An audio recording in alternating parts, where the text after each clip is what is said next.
Why let the truth get in the way of a good story? The organised army of politicians and media figures who will stop at nothing to talk this country down have as their favourite whipping boy Brexit. Well, have I got news for you. In the Telegraph newspaper, the brilliant economist Julian Jessup writes the following. The UK economy grew by 0.8% in the first quarter of this year, which was better than any other G7 economy bar Canada. GDP actually fell outright in Japan, France and the United States. Taking a longer view, he goes on, between the second quarter of 2016, when we voted to leave the EU, and the first quarter of this year, 2022, UK GDP, gross domestic product, has grown by 6.8%, miles ahead of Spain at 4.8%, Germany at 4.5%, and Italy at a measly 2.8%. Mamma mia! Claims, therefore, that the UK economy is already 5% smaller because of Brexit is pure humbug. Plus, our globally renowned financial services industry has actually grown even more since we voted to leave, with London now locked in as a global super hub. And our currency, the pound, has been fairly resilient given the current headwinds. Meanwhile, the euro is at a 20-year low against the US dollar.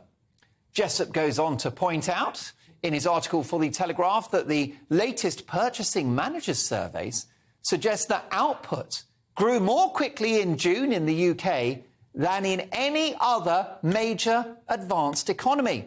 And he finishes by saying the real sick man of Europe is not Britain, but Germany.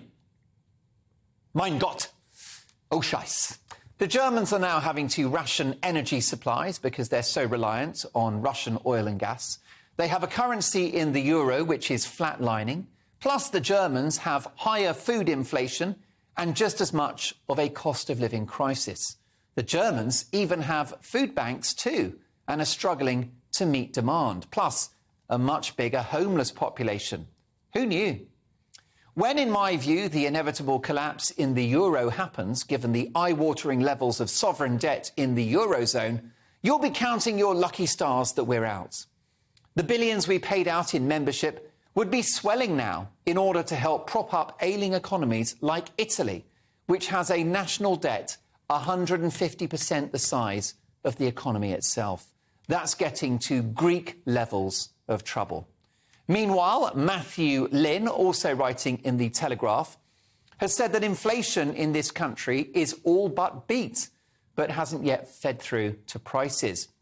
He expects inflation to come down by the middle of next year. He even talks about interest rates going down.